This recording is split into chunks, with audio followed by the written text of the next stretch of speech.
Hello and welcome to NDTV Profit. This is a Father's Day special and we have the youngest father in the newsroom with us who's going to talk to us about how he's saving for himself, for his wife and the new one in the family as well.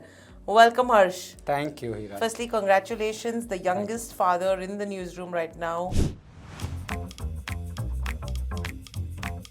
Okay, so being Father's Day, I think, and being a new parent, what happens is the first thing that you've always looked out for is how am I going to think of raising a child, right? What did you do for that specifically with regards to your savings? Did you ever think that it's important to save before getting a child in your life, or was it a thought after the child was born? No, it was before. I'll be honest with you. The goal always was to help her have whatever she wants to the limited extent of her needs at all points of time in life, right? Now, of course, you're not able to provide for all of it upfront, but there's a separate bucket which I made for at least her future education, which I made upfront, and I've continuously added to that bucket in an SIP format to ensure that at some point of time, 20 years down, if she wants to go for further education or wants to start something of her own, she can have that bandwidth to do so and she doesn't have to think twice. How did you decide on the amount? Well, the amount, frankly, that was the harder part, frankly. And no, the amount was thought through only from a perspective that you look at today's education in the US, you're expecting that amount to likely double for further education in the US. And I reserved half of that amount. That's what I've factored already. The balance half hopefully will build itself up over a period of time. So here is the question where you're talking of saving for your child. Yes. From an education perspective. Yes. Plus you have to think of your and your wife's own retirement. Yes. And probably at times when you have to think of saving for your parents as well. Yes. Right? How would you really balance the financial goals between the three aspects that we just spoke about? So I just created two buckets, frankly. One bucket for my daughter, and I clearly told my wife that this bucket is to be left untouched. And it was fairly simple as well. I didn't complicate it. I just put it in a simple index fund, and I believe that if I leave it there for long enough, hopefully things will happen with it. So that's how I kept it really simple. For my own personal finance, that I've kept a separate bucket. So that kind of demarcates both the financial goals. Where's the heavyweight?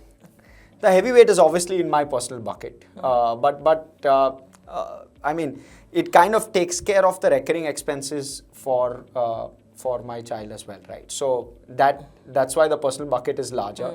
But yes, I mean, this is a new bucket and it's something that I have built on over the last at least 24 odd months. So it's starting to add up. And what about travel and leisure? Where does it fit in?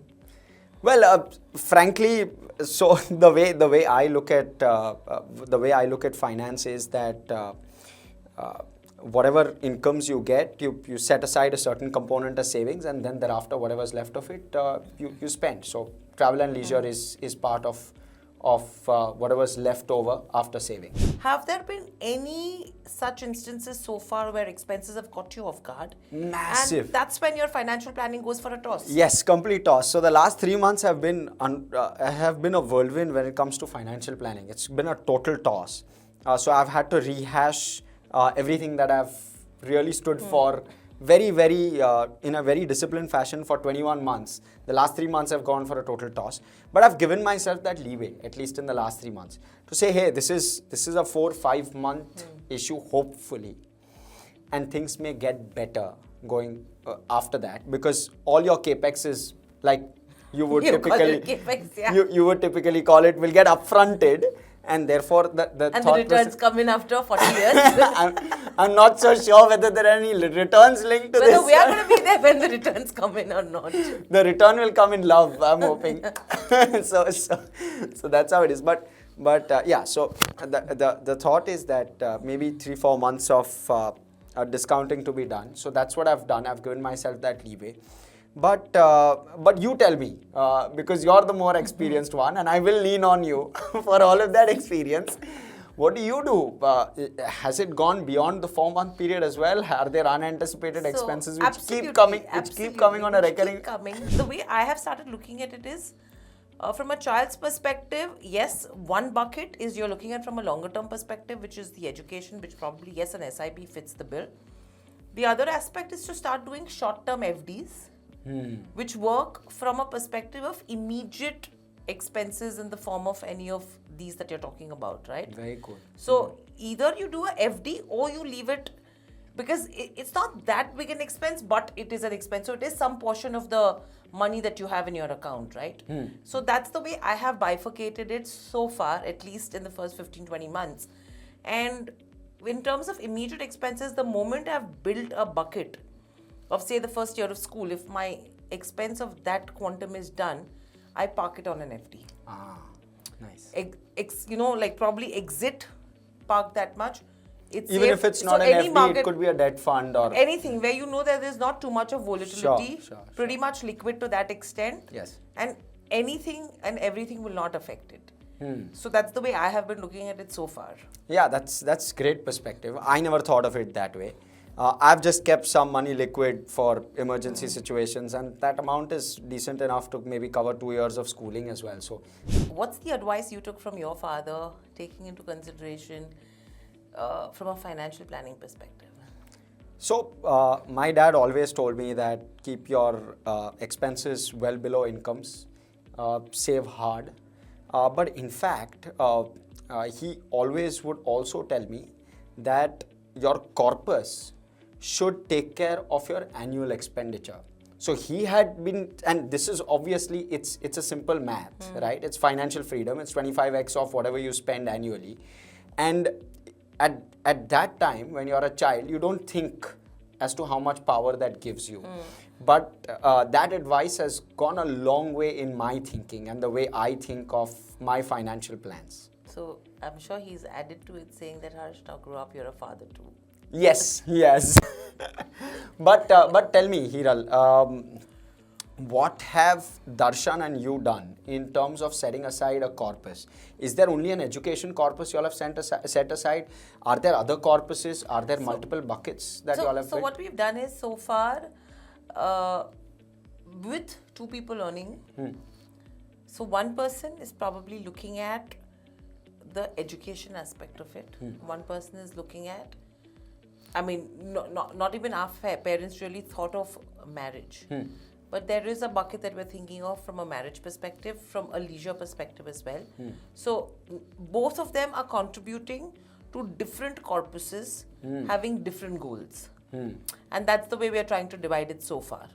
So we're not really looking at only education from a longer term perspective. So there is something which is short term, which is education plus extracurricular. And there is long term, which is only education.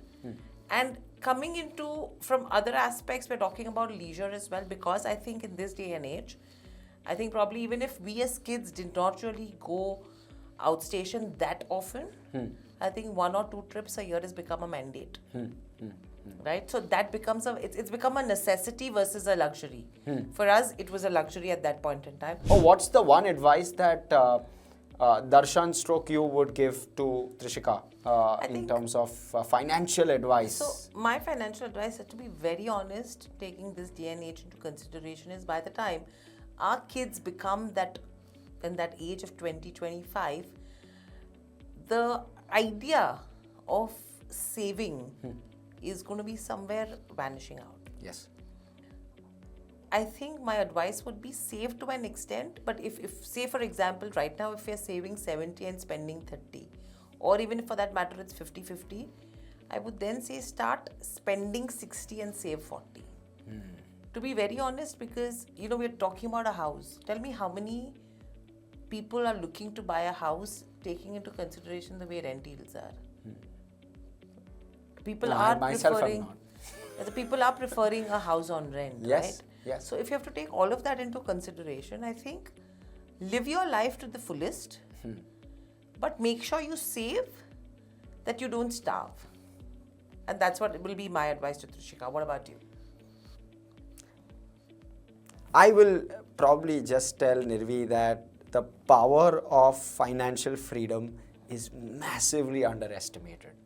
Don't underestimate it. Work your socks off in the first 5, 6, 7, 8 years, because thereafter the amount of freedom that it will give you is not quantifiable. Right now, I can't expect Trishika, who's 14, 15 months old, to understand what is savings, right?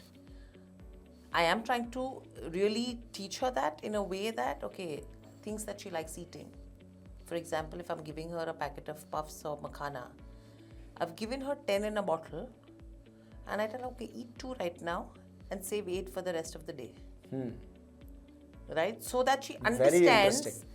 She understands that during the day I have to keep this for the full day. I have to suffice. I'm not going to get anything more than 10. So, I mean, that's the way I am trying. Now, whether it comes to what you're saying, that there is and there is a lot to financial freedom that you can do with, well and good. But the read is, even right now, if I give her 10, the 10 will be gone in at a time. So, I mean, too young for her to understand this, but let's see where it takes you. Yeah, I have a small variant to add to this. Why don't you try that for every hour that she has 5 or more makhana, you add 1 extra makhana every hour to her kitty. Let's try. Maybe that'll help. That's the return that she gets. That's an interesting one. So probably, yeah. Then the principal plus interest is what because you that get. helped me at least. That motivated me to save. So principal plus interest, that's an interesting aspect. And thank you. See, that's what you learn from New Age fathers and not someone who's little more experienced. You're as much of a New Age mother stroke father, Hiral, than I am. But yes, always great learning and great chatting. So. But I think, hope, guys, you had great insights from this conversation. Hope you got a little bit of information.